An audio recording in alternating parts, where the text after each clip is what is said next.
Just to let you know, we are planning to record this meeting. If you're not comfortable with the recording, then please do be mindful that we will be recording it, and you can decide whether or not to participate in the meeting. I think we can start the recording. Yes, thanks. So welcome again to today's panel discussion on the impact of the Nationality and Borders Bill on the UK's response to modern slavery. This event has been organised to mark Anti-Slavery Day, which took place a couple of days ago on the 18th of October. Anti-Slavery Day was launched in 2010 to raise awareness of human trafficking and modern slavery, and to inspire government, charities, businesses and individuals to combat human trafficking. IOM, International Organization for Migration, is the leading intergovernmental organization in the field of migration, and we are committed to the principle that humane and orderly migration benefits migrants and society.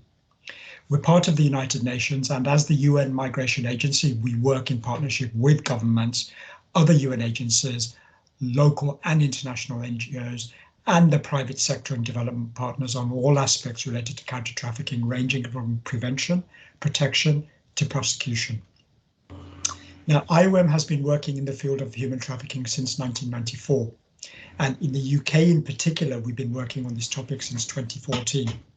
Our work here in the UK has included research on human trafficking, capacity development to local authorities, and working with the private sector on direct skills training and employment placement for survivors. And we've been advocating for better voluntary return and reintegration services. Our work often focuses on the international aspects of modern slavery, bearing in mind that it's often what we call a route-based approach, spanning many countries from a country of origin right across to the final country of destination. And we're very wary that modern slavery intersects with many other policy areas, such as immigration policy. Now, today's, or rather this year's Anti-Slavery Day, falls at a critical juncture for the UK's approach to modern slavery, both here in the UK and abroad. Currently, the UK's modern slavery strategy is under review, with a new strategy expected in early 2022. In parallel, the Nationality and Borders Bill is currently in committee stage in Parliament. This bill is central as a legislative measure to implementing the government's new plan for immigration. And this includes measures which represent what we see as potentially the largest change to modern slavery legislation since the Modern Slavery Act of 2015. As a bit of a backdrop, I was just looking at a couple of news articles today and yesterday highlighting the growing importance of proper identification and support for victims. The desperate measures taken by Afghans to leave the country seems to be providing opportunities for traffickers, with the country already featuring among the top 10 nationalities calling for help to Unseen, which is a UK charity fighting exploitation. Also, GRETA, the Council of Europe group of experts on trafficking, recently launched a report highlighting the increased risks of trafficking and labour exploitation post-Brexit, with the demand for migrant workers in various industries such as the garment industry, construction, hospitality, domestic work, and we've heard about car washes, nail bars, etc. So with this context, with this backdrop in mind, I am honoured to welcome the following panelists to join me today. Dame Sarah Thornton, welcome.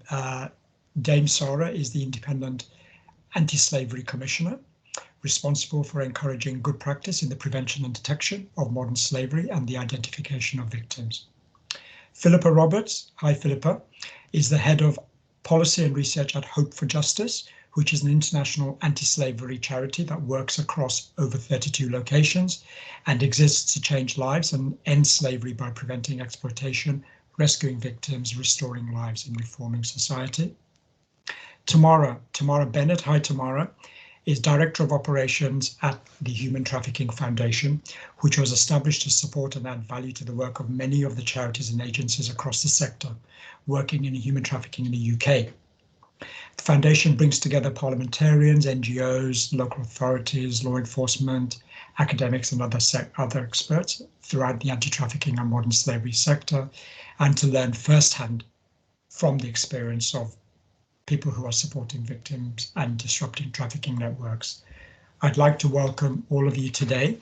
Can I just, before I go on to introducing Joseph and starting, there are lots of people joining as we speak. Just to repeat what our communications officer Beer was saying, please keep yourself muted and have your videos switched off. We'd like you to share questions. We're going to have a question and answer session in the final 15 minutes of today's session. Today's webinar is for 1 hour. Please post them in the chat. My colleagues in IOM UK will be collecting these, and we're going to be putting them to the 3 panelists during the final 15 minutes. So today we're going to be discussing 3 topics related to the Nationality and Borders Bill and to modern slavery in the UK. First, we're going to be discussing the overall framework of the changes and the interaction between immigration policy and modern slavery policy. Second, we're going to consider the importance of encouraging victims to come forward while building confidence in the system. And thirdly and finally, we're going to consider how the new legislation will affect the support to victims of modern slavery. Now, before each topic, we're going to have a brief introduction from my colleague Joseph, who you can see on the screen, who works in the counter-trafficking team here at IOM UK. Joseph's analysis are going to include an analysis of the National Referral Mechanism quarterly stats, the statistics, which IOM UK will be publishing, I understand, as part of a regular set of briefings after this event. So can I hand over to Joseph to introduce the first topic? The first topic, fork discussion, just as a reminder, inclusion of modern slavery reforms in the immigration bill. Over to you, Joseph. Thank you, Tawhid. Thank you, everyone, and welcome to today's session. I'm just going to give a very brief introduction to each topic. But before we dive into that first topic, I thought it might be useful just to highlight some of the key terms that you'll hear today. I know most people on this call are probably very familiar with these, but just for those who are not necessarily working directly in the modern slavery sphere. So firstly, the National Referral Mechanism, or NRM, which is the system for identifying and supporting victims of trafficking in the UK. Second term is the Reasonable Grounds Decision, or RG, which operates on the basis of I suspect but cannot prove at present, although within the new plan for immigration, there is talk of extending this to I have reasonable grounds to believe, slightly different threshold. The more rigorous conclusive grounds decision is reached upon the threshold of the balance of probabilities. And both of these decisions and the NRM itself is overseen by the single competent authority within the Home Office, or SCA.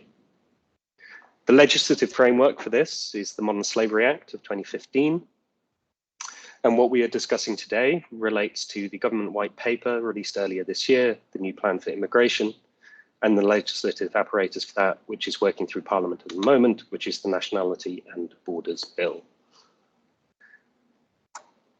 Now, the Nationality and Borders Bill is the primary delivery mechanism for the new plan for immigration, and Section 4 of that bill is focused on amendments to the 2015 Modern Slavery Act.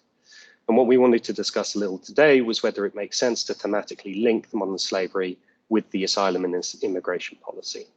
And just showing you from this chart here, all of the charts I show you today are, as Tawhid said, from the publicly released NRM statistical sets.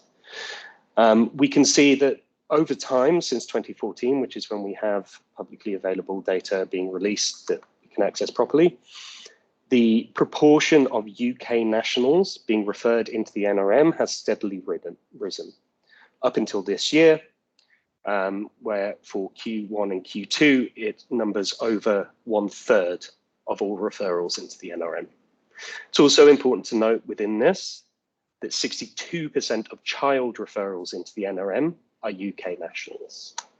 So with that, I'll hand back to Tawhid to introduce our speaker's thoughts on the overall framework. Thanks, Joseph. Thanks for that valuable analysis. I'm going to start with Tamara. Tamara, can you begin by telling us how the immigration and asylum system interact with modern slavery, how this changed over time, and the impact that the National End Borders Bill will have on this? Over to you, Tamara. Great, thank you.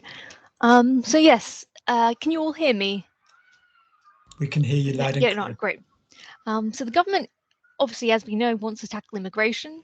It obviously has a mandate to do so and is trying to do this via this Nationality and Borders Bill. And I think HDF actually recognises, yes, the immigration system is rife with delays, it's rife with dysfunction. I think most of our sector recognises that, and I think we'd all welcome a radical overhaul.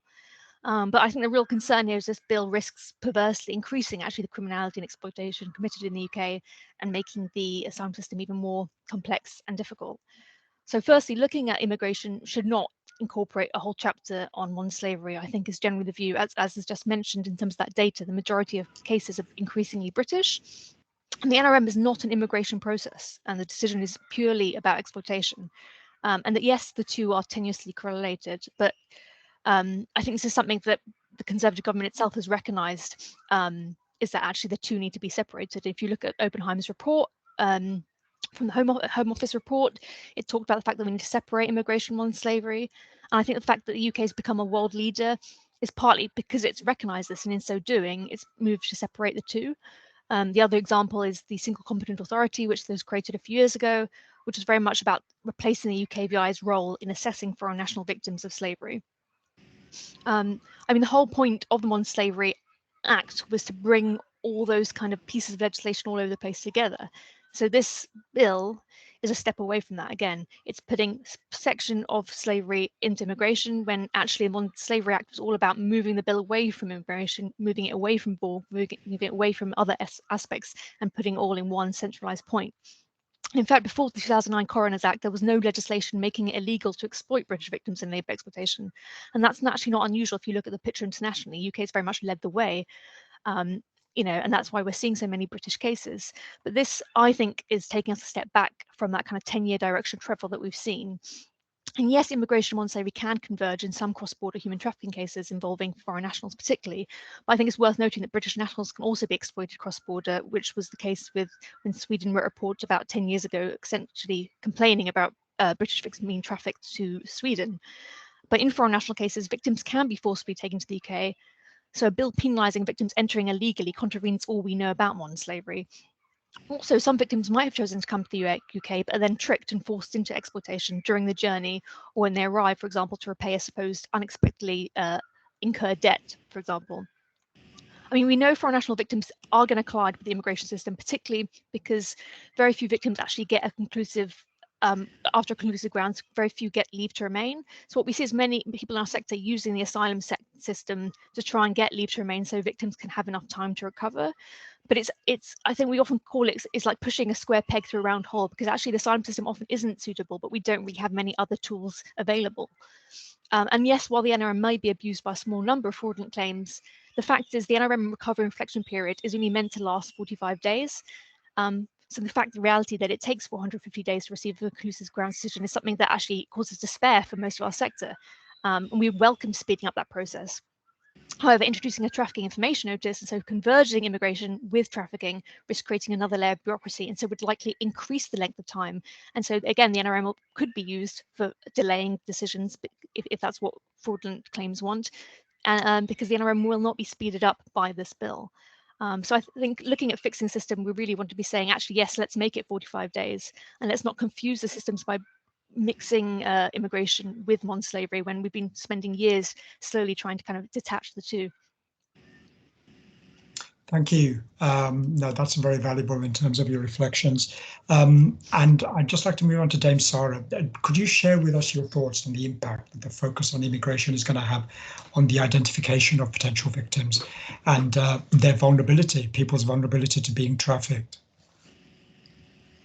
So what I have really focused on in looking at this bill is the way in which the measures impact on victims of modern slavery. And I understand the government's desire to really bear down on disrupting the criminal networks. But the concern, of course, is, and Tamara covered some of these points, is that the measures taken potentially increase those who are already in really precarious situations. So it increases their vulnerability. And what's worrying, I guess, is that after the new plan for immigration was published, many of us responded, were involved in the consultation, and the response to that new plan for immigration, which is published by the government, does acknowledge the need to identify and mitigate unintended consequences and ensure that the right sort of processes are in place to protect the vulnerable. However, none of that has reached the face of the bill, and so there is a real concern that these proposals will impact on the identification of victims and will create additional vulnerabilities. Tamara has just mentioned the point, clauses 46 and 47 and the use of trafficking information notices, I think, don't take into account or don't adequately take into account the fact that victims often don't see themselves as victims, but also the substantial trauma that they will have suffered. And so they're not going to be able to just tell exactly what's happened in response to one of these notices, that relationships of trust and confidence need to be built before people feel able to make those disclosures. But I think the other issue, kind of the bigger picture, is this bill is trying to introduce a whole range of harsher penalties with the view that this will deter and therefore dismantle those criminal networks, the smugglers that bring people across the channel. And I guess on top of this issue that there's a real risk of unintended consequences to victims of trafficking, I also think that the jury is out about whether these measures will in fact work and whether they will be effective in deterring illegal entry in the way envisaged, because the research, as I've read it, suggests there are lots of other things that people take into account before deciding to take these perilous journeys. Dame Sarah, thank you. And your reflections are interesting, not just in the trafficking sector, but across the asylum sector as well, where similar concerns have been shared in terms of prosecuting or criminalizing people who are trying to cross and looking at the real reasons people are seeking protection. Can I go to you, Philippa, to share some reflections, please, on the importance of ensuring survivors and practitioners are involved in the development of policy and legislation? I think, obviously, I would agree entirely with the comments that Tamara and Dave Sarah have already made. But it goes without saying that actually when the immigration plan landed and was published and subsequently we had the Nationality and Borders Bill entering Parliament, it was a pretty big shock for many in the sector that the bill had modern slavery in it at all.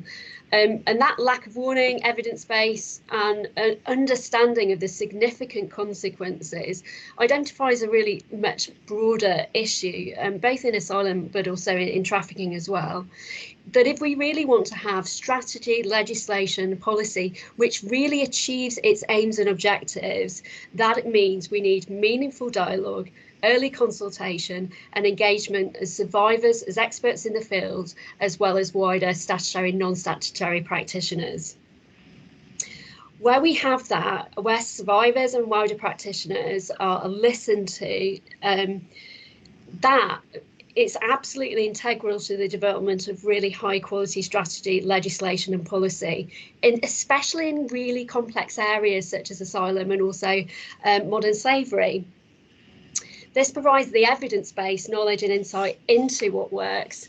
And also that expertise often enables early identification of challenges in drafting legislation and policy, which may have unintended consequences that potentially do more harm, do not achieve the aims and the government intends, and potentially increase risks and costs. I recently had the privilege in collaboration with our US team of advising on aspects of the most recent iteration of the US federal trafficking legislation. So the equivalent to the Modern Slavery Act in the US. And that's currently in early stages in legislative process. And I was actually really struck by how collaborative, and I know the US legislative process is very different, but I was really struck by how collaborative the process was, with survivor leaders and practitioners as active participants in advising and feeding into the draft legislation. And we really need to learn from good practice around that and ensure that survivors and practitioners are really at the who are at the coalface are really able to feed in early so that we can prevent measures that actually do more harm in the long run. Thank you very much, Philippa. Yeah, and it's very interesting to hear from all three of you about your concerns about the lack of consultation going into this bill, and also conflating modern slavery, a comprehensive modern slavery provision in one comprehensive act, with now another bill which takes parts of it out and imposes, well, more administrative hurdles. You've talked about the risk of delays in decision making, the trafficking information notice, a whole range of harsher penalties that are coming in that may prevent people from seeking access to the system.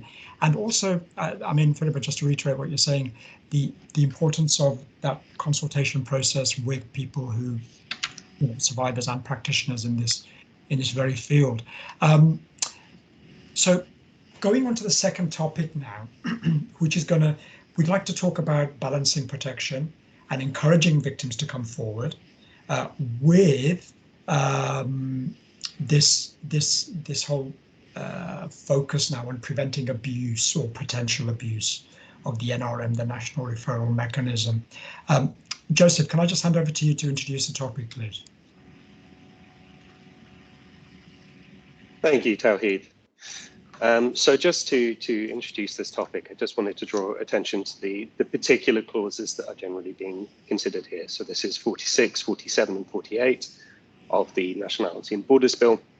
Broadly, these introduce a slavery or trafficking information notice, at which information relevant for making a reasonable grounds or conclusive grounds decision from a person who's made a protection claim or human rights claim is sought. And failure to respond to an information notice in time will damage the person's credibility when the single competent authority is making an NRM decision at both RG and CG stages. It also changes the wording within these clauses regarding to the threshold for the identification of a victim of slavery or human trafficking. So that's a reasonable ground stage. So that's changed from maybe to is. Broadly, this is in line with the existing guidance that accompanies the 2015 Act, but it will be reflected now in legislation. Previously, guidance in the 2015 Act had set a lower bar of I suspect but cannot prove, and there's some question over whether this legislation will move towards a slightly higher reasonable grounds to believe threshold. And just when considering this, just before our speakers take the stage, I just wanted to draw attention to, again, the proportion of positive reasonable grounds and conclusive grounds decisions. So since 2014, 88% of all referrals into the NRM have received a positive reasonable grounds decision. Obviously, that's weighted by there are more referrals into the system the further down this line we go as the system improves. And now, currently in the latest quarter, 89% of RG decisions were positive. What's also important to note is that the conclusive grounds decisions have been trending upwards since particularly 2018. And that now we see in Q2 2021 an 88% positive rate for conclusive grounds decisions. Now, that could suggest, not definitively, but it could suggest that there isn't a high number of incorrect reasonable grounds decisions being made if the more rigorous conclusive grounds decision is effectively upholding the reasonable grounds. It's also important to note in this that we would expect the high proportion of reasonable grounds decisions made currently to potentially be reduced if there was the introduction of an increased threshold for the reasonable grounds decision, and both the conclusive grounds and reasonable grounds decisions could be affected by the introduction of credibility penalties through the one-stop evidence notices. Thank you, Tawhid. I'll hand back to you now. Joseph, that's an interesting analysis, and that just a quick reminder to the audience, if you can keep yourselves on mute and keep your video switched off. Thanks, Abe, for posting that in the chat. So, Dame Star, over to you about any reflections that you have on is there actual abuse of the NRM And could you tell us about the barriers and the difficulties for disclosure faced by victims of trafficking? Debsara, you're on mute. That's better. Thank you. Apologies. I had to put myself on mute because the Home Office started making instructions over the tannoy system. Let me just respond to that first point in terms of the abuse argument. So if you look at the data that was produced in 2 phases by the Home Office this year, it does show an increase in the number and proportion of people in immigration detention being referred into the national referral mechanism.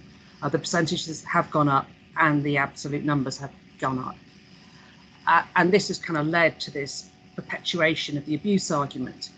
My point, and I've made it in writing and verbally to the legislation committee, is that of course there can be any number of reasons for the increased identification of victims of modern slavery in immigration detention.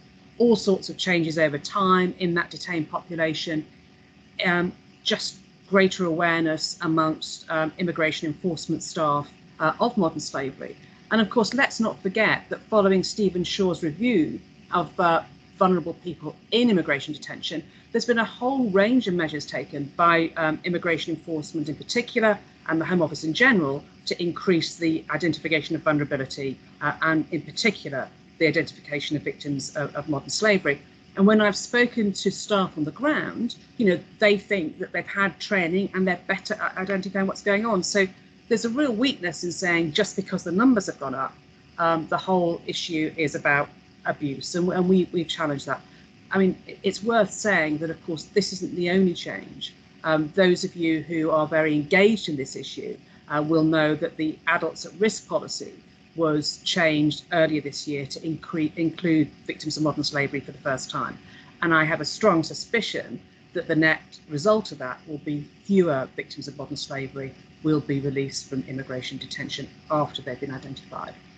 So there's a problem with the data and a problem with the evidence. But let's assume there is attempted abuse, and one would expect that.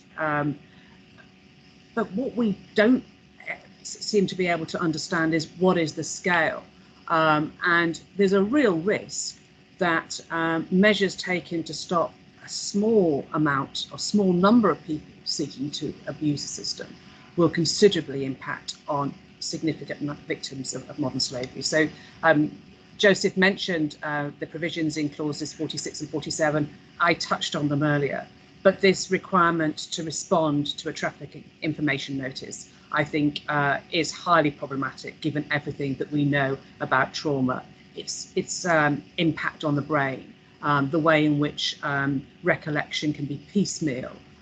It's dependent upon trusting relationships, and people just can't disclose some of the most awful, egregious crimes to order in the way that is being considered. So a real concern about that. And also that quite often trafficking is identified by maybe a third party, because as we said before, the victim themselves doesn't appreciate what's been happening. So a concern that third party engagement is going to be much more complicated. And I think just a practical thing to say, and it's linked to comments colleagues made a minute ago, that the net consequence of all of these measures is going to make the role of the competent authority much harder, because potentially you're going to have more potential victims referred, which is a good thing, but of course it means the system will be under more pressure, and as we know, it takes about 450 days on average to make a conclusive ground decision at the moment. But also, and we'll come to it in a minute, the clause 51, this consideration of public order exemptions. Are we seriously saying that for every victim that's referred, this has got to be considered? It is not every victim. On what basis do you put some victims in for consideration and some not? But whatever, is going to take more resource and more effort. So I really do worry about the impact on the whole process, which, as we've said, is very slow already. Debsara, thank you very much. And you've reflected on some of the potential practical challenges which are being raised by some of the provisions in the bill regarding information notices. Philippa, can I come to you, please, for your reflections on precisely that point on these practical challenges which these information notices raise, and also the availability of legal advice for people to understand the national referral mechanism and the consequences of being referred. Thank you, Philippa. I just wanted to highlight a point made by Dame Sarah, that actually it comes down to, there's a lack of evidence. Why is this being put in place in the first place, and what is the reasoning? And there's a need to actually really diagnose what the actual issues really are, that before actually putting in kind of these policies. Now, firstly, the issues around information notices are, we have established guidance which tells us, and we have established practice and established guidance which actually tells us that actually people do disclose late. It's a common feature of cases involving modern slavery for a number of reasons: lack of trust, lack of trust of authorities, trauma.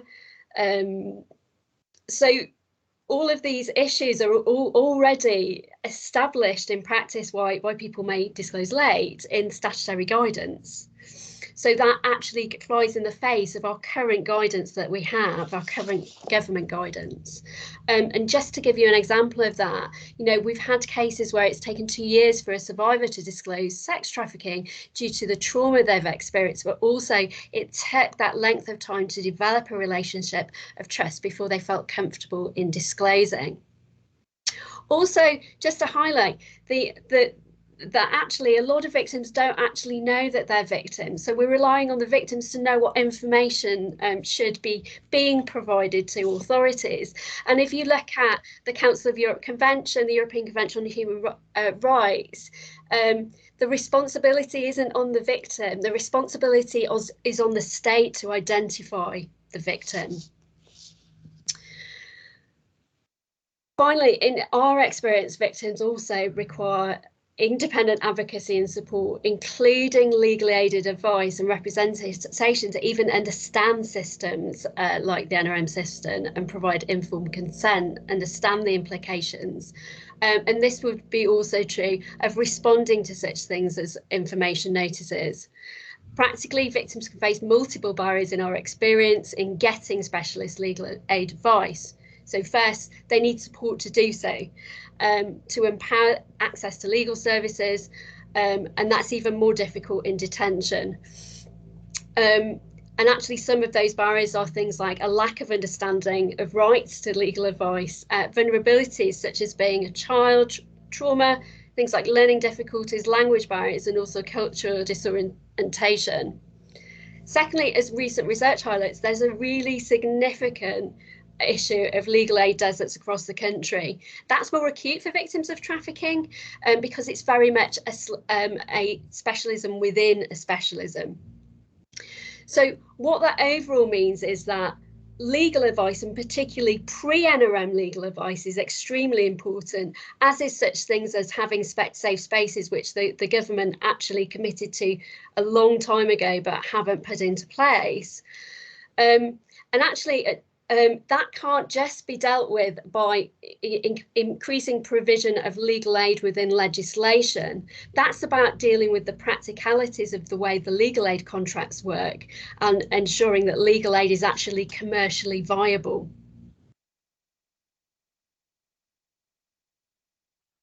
Thank you very much, Philippa. No, there's some very interesting reflections there, and especially from this whole issue about getting access to legal advice, and you mentioned a specialism within a specialism as well. Tamara, I'm going to hand over to you now. I'm just reflecting on what Dame Sarah said at the beginning about an increase in referrals from people in detention and some of the many possible reasons for this. What are your reflections on the possible reasons for this recent rise and the reasons for late disclosures from victims? Well, I mean, obviously the government's trying to imply that these are people in detention trying to complicate and lengthen basically frustrate their removal using the NRM. And I've already spoken, obviously, about the fact that the NRM is meant to be only 45 days. So it really shouldn't be the tool that they're implying it is being used for anyway. And looking at the data, and yeah, I think the Commissioner's already really touched on this. We know, for example, that first responder training has finally been published online. That was only about a year or so ago.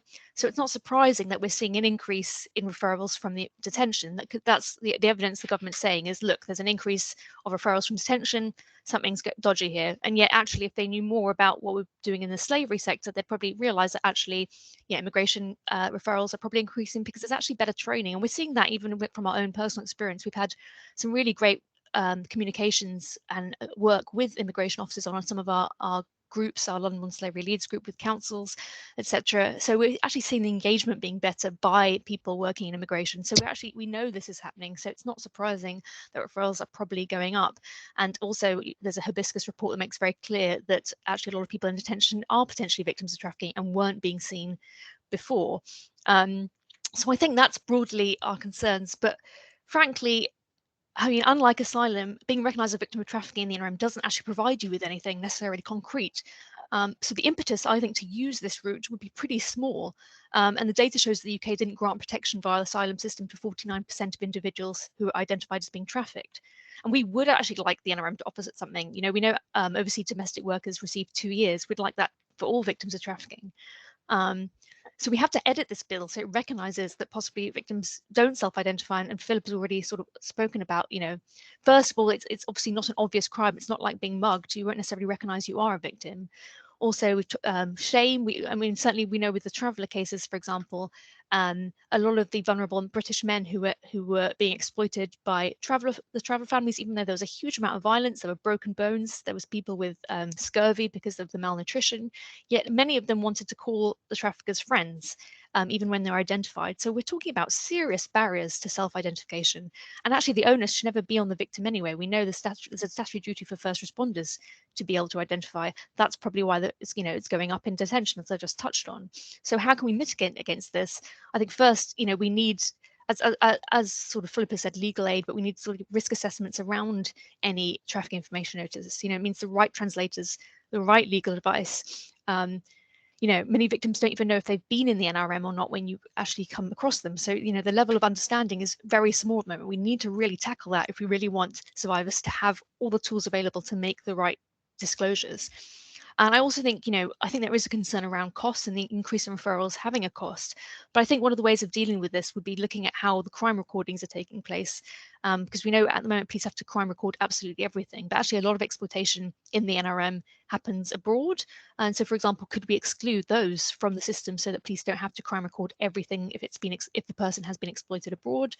I think we should also look at the training. Yes, the training's improved, we think, in immigration, but it could be the training could be improved a lot more. Also the SCA, so that's the decision maker within the NRM. We think actually the decisions could be improved quite a bit. So again, the training could be improved there. So if the government's saying they don't trust the system and it's being abused, let's improve the system. I think that's the real issue. And, you know, again, the first responder, there's clearly a lack of trust in whether the first responder is making the right decision to make the referral in the first place. Again, that's about training. Also, I think, and we've talked about this for years, at the moment, anyone in the police or the local authorities is a first responder. But certainly what we've tried to do in London is create single points of contact so that it's the same person within a council, same person within a police department who's making that referral, so they get that expertise. So really we'd encourage, you know, the first responder model to kind of mimic what we're doing in London by creating a single point of contact so that first responders have the right training and expand the number of people to being first responders. You know, it's crazy that organizations like Hope for Justice aren't first responders when they have all that expertise. So I think if we improve the systems, actually we could tackle a lot of these concerns, but I'm not sure that this bill as is going to do that. Yeah, thanks very much, Tamara. There's some really interesting reflections there, and it seems almost ironic that, you know, with better training being rolled out amongst first responders, amongst immigration detention staff, better understandings, that this bill almost seems to be taking a retrograde step in terms of assessing what the potential implications of that increase in referrals would be. And the other thing that really came out when all three of you were answering this question actually is this whole issue around self-identification by victims of trafficking. And when on Monday, on Anti-Slavery Day, I was listening to BBC Women's Hour, and it was absolutely shocking just to hear from some of the actual victims, not actually realizing that they were victims of trafficking until a much later date, and even criminalization, you know. So yeah, this responsibility being put back onto third parties to identify seems to be an important one. The third topic for discussion is on the impact of the Nationality and Borders Bill and on support for victims of modern slavery within the NRM and post-NRM. Joseph, do you mind introducing the topic on this one and some of the data around it? Thank you, Tawhid. Just rushing through this because I know we're a little behind time, but the relevant clauses that we wanted to pick out for this are 49 through to 52 and then 54 and 55. And again, broadly, these establish the right to a 30-day reflection period for an identified potential victim. That's coming down from the current standard of 45 days. There's also provisions to prevent duplicate referrals into the NRM receiving an additional recovery period. And also importantly, these sections set out where persons would not necessarily have the right to a conclusive grounds decision once they've received a reasonable grounds decision. So that might be people who claim to be a victim of slavery or human trafficking in bad faith, or foreign criminal offenders. There are also then provisions here for the support and assistance provided within the NRM to be clarified, and there's specific reference made to physical and mental health, as well as social well-being. And then there's some revisions to the provision of legal advice about the NRM as an add-on service for civil legal aid. So just some very quick reflections on some of these topics. We can see here from this chart that reasonable grounds decisions, here in blue, have broadly kept pace with referrals into the NRM. So those yellow is the reasonable grounds decisions. However, in the same period, the conclusive grounds decision rate has fallen behind. So there might be a concern here over whether people were excluded from accessing support within the NRM. So once they've received their reasonable grounds decision, and that might be for a lengthy period of time while the conclusive grounds decision was being reached. It's also important to note, because a lot of these provisions relate to criminal offenders, that 49% of referrals into the NRM in 2020 involved criminal exploitation. So essentially, this could be a group that could be at risk of exclusion because of the exploitation that they'd received. And then just very briefly, while the provisions set out a minimum period of 30 days for the recovery period under the current proposals, the actual number of days in which somebody would be in the NRM following a reasonable grounds decision is going to be much higher than that. So at present, it takes 535 days as a mean average to reach a conclusive grounds decision. Thank you. Jesse, thank you very much. Dame Sarah, you've already mentioned some of the concerns that you have relating to the threshold for public order, which would potentially disqualify victims from protection. Grateful if you could just speak to this issue a bit more and the impact that you think Clause 51 would have on not only protecting victims, but also prosecution. Prosecution of traffickers. Yeah. Clause 51 sets what I think is quite a low threshold. As we're talking about migration, in terms of the public order grounds, which would disqualify somebody from support, they use the definition of foreign national offenders, which means somebody who's been sentenced to 12 months or more. And that's sentenced to 12 months or more, not just in the UK, but anywhere in the world. So my argument is that's a pretty low bar. And I argue it for kind of practical reasons, that having spoken to colleagues like Philippa, but also spoken to police officers across the country, that very frequently witnesses in cases would be disqualified from the protection of the NRM if this exemption was used. And my argument is that we prosecute few enough cases as it is, and what we don't want to do is remove support from victims who would make excellent witnesses in the Crown Court because we're just going to undermine our ability to prosecute, which I think is an absolute own goal.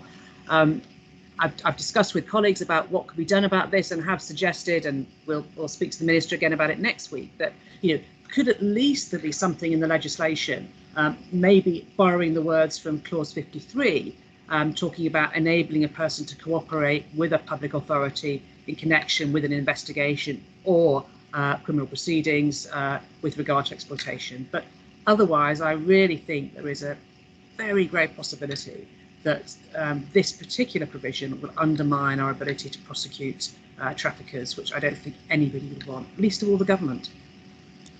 Thanks, Dame Sarah. Just a quick reminder to the audience, we're reaching the final part of the final 15 minutes of the webinar. Please do post your questions in the chat that you'd want to put to our panelists. Thanks, Dame Sarah. Over to Tamara. If you could explain to us, or if you can tell us a bit more about the scale and nature of human trafficking for criminal exploitation in the UK, to explain the potential impact of clause 51.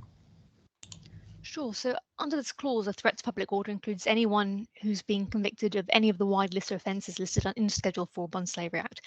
And that includes potentially sort of quite minor crimes such as robbery or damage to property. And a foreign national who's been sentenced to 12 months, which I think one needs to bear in mind that in parts of Europe, very minor offences can carry such a long sentence. The offences listed in Schedule 4 don't contain drug offences per se, but there's lots of connected offences on county lines cases. We know a huge increasing number of cases involving British victims involve county lines. For anyone who's not aware, that refers to the criminal exploitation of either children or young and vulnerable people to carry and transport drugs. And so possession with intent to supply offences is in Schedule 4, which would impact British and Vietnamese cases. We know Vietnamese young people and children are being forced to grow cannabis even. And often, these people are convicted because they're too scared to point the finger at the trafficker. As we've discussed, there's a huge amount of fear, or they might not even recognise they are a victim. And very few know about the statutory defence that can be used in the Modern Slavery Act to actually defend themselves. And the data suggests that, possibly a huge number of British victims could then fall under the bill's disqualifying remit, because many British cases are caught in this thing called county lines. We also know many British victims, even if they've been exploited under labour exploitation or sexual exploitation, often participate in criminal activities as part of their exploitation. An interesting example is Emily Vaughan has published a book about her experience of being sexually exploited by so-called grooming gangs, but actually part of that story is also about being exploited by a neighbour for drug running, effectively. So a lot of victims who are labelled under labour and sexual exploitation actually also might have criminal elements to experience and might have convictions. And we also know, obviously, that many victims from Eastern Europe are targeted precisely due to petty convictions. We've heard of traffickers literally waiting outside prisons. And Operation Fort, which is one of the UK's most successful prosecution cases, involved a lot of vulnerable witnesses who actually had been targeted because they'd been formerly in prison. And Hestia's published data on their male modern slavery victims in their service, and they're the biggest provider within the NRM. And it showed that 50% of men in their support had spent time in prison or in detention. The report also quoted a lead police officer saying sometimes having been through the criminal justice system is an indicator of exploitation. Therefore, Clause 41 inadvertently creates challenges to the issues the bill wants to address. Because it really sends a message essentially to traffickers saying if there's a whole group of people now that they can target and those victims won't be able to come forward, that's effectively a message it's sending. It's also quite a dangerous precedent because in a sense it's creating a deserving group of victims and an undeserving group of victims.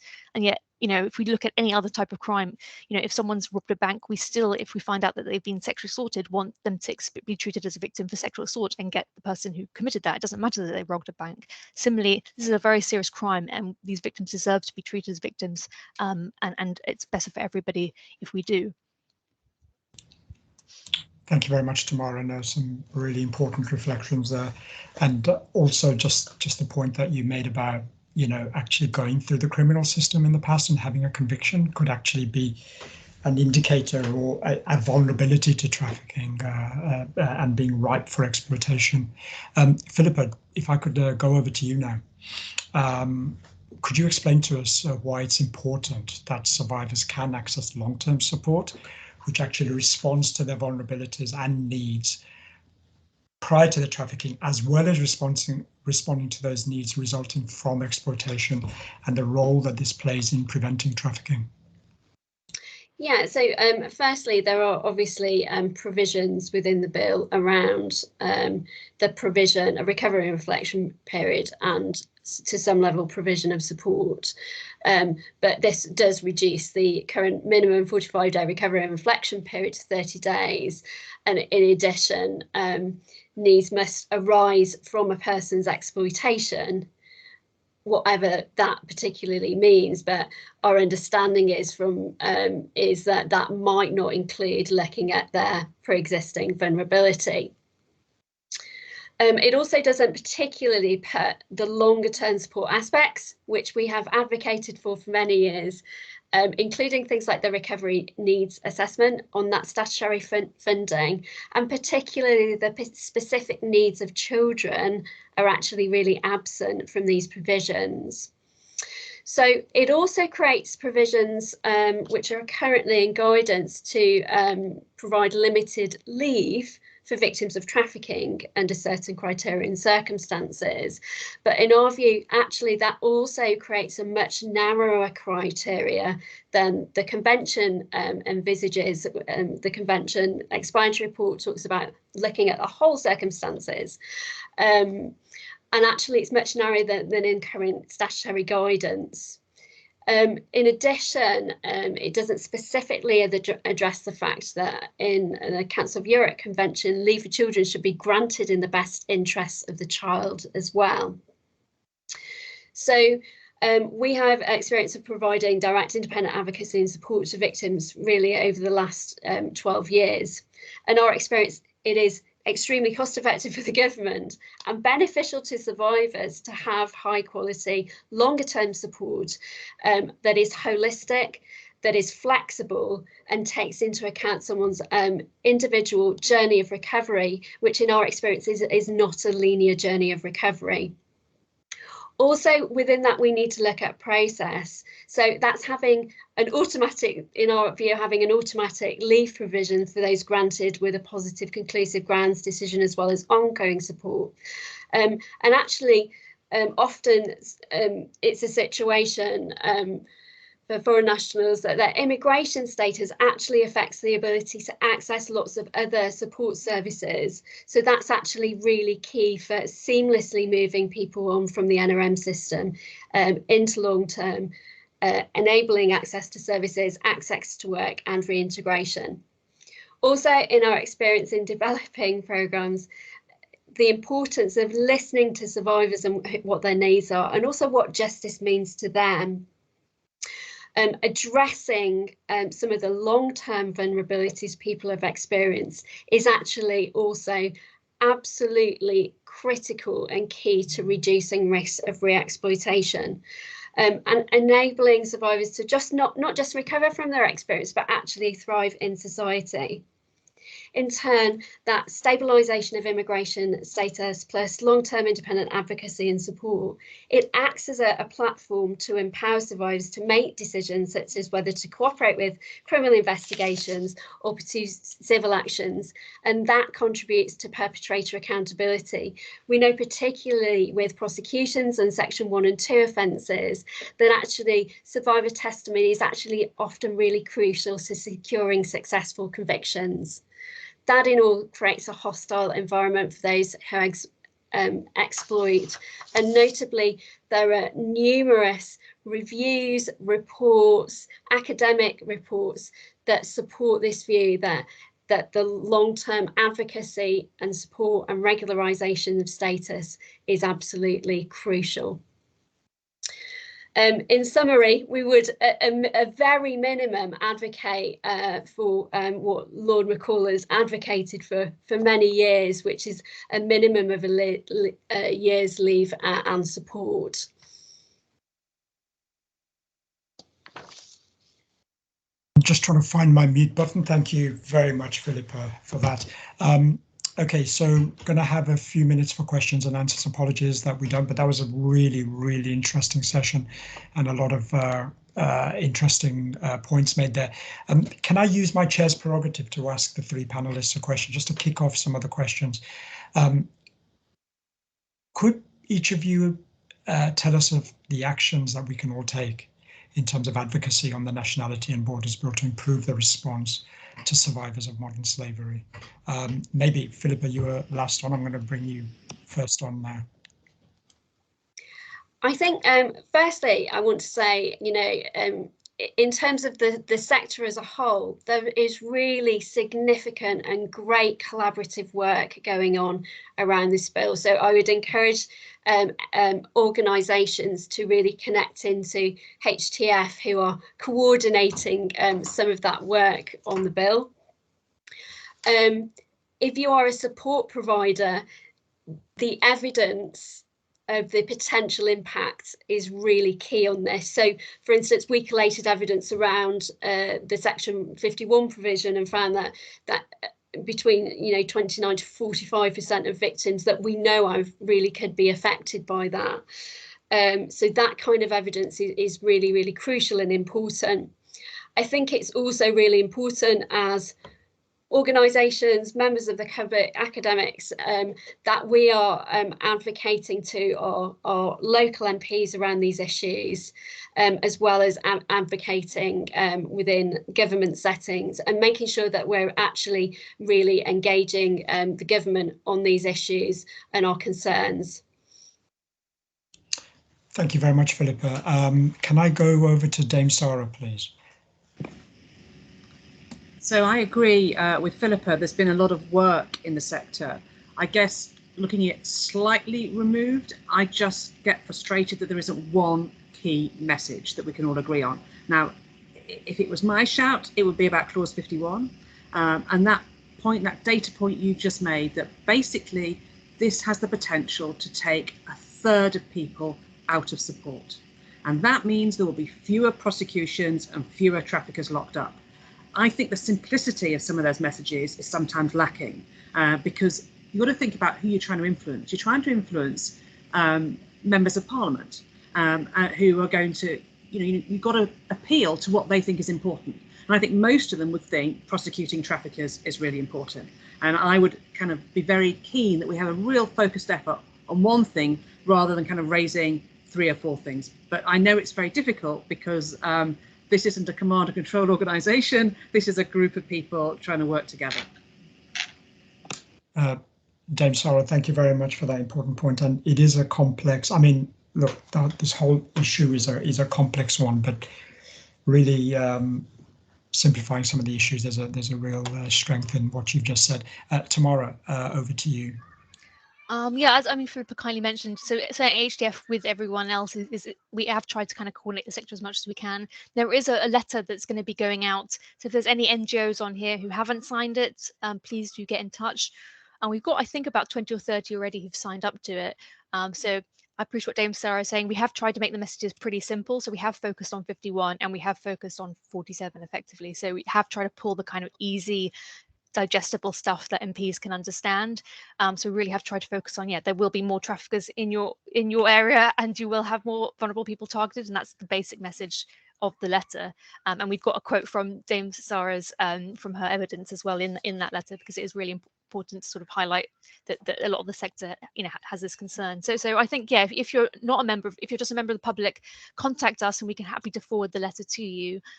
We're encouraging all NGOs to get their followers to send this letter out and it should be out sort of next week. So yeah, that's really something. I think lobbying your MP, showing that we're actually a united voice and that we're all really concerned is really the best thing we can do right now. And just as a quick reminder to the audience and to everyone out there who may be listening to the recording later, that the bill is currently going through committee stage and will be presenting itself for a third reading and to the House of Lords. The time to advocate and lobby your MPs is right now. We have run out of time. There were some other interesting questions about this whole access to legal aid and legal advice issue. I mentioned that people having to travel from North Yorkshire to London to get that access to that specialism within a specialism that was mentioned. On this note, I am going to wrap up, if that's okay. I've got to give a huge amount of thanks to all 3 panelists, and Philippa Roberts, Hope for Justice, Tamara Barnett, Human Trafficking Foundation, Dame Sarah Thornton, UK's Anti-Slavery Commissioner. Thank you so much for making the time. And I've got to say that we've had a lot of people joining today, over 100 people, a lot of interest in this issue and this topic. And I'm sure it's going to be a very live conversation as the bill goes through Parliament. Thank you so much for everyone and for your contributions. Really interesting discussion.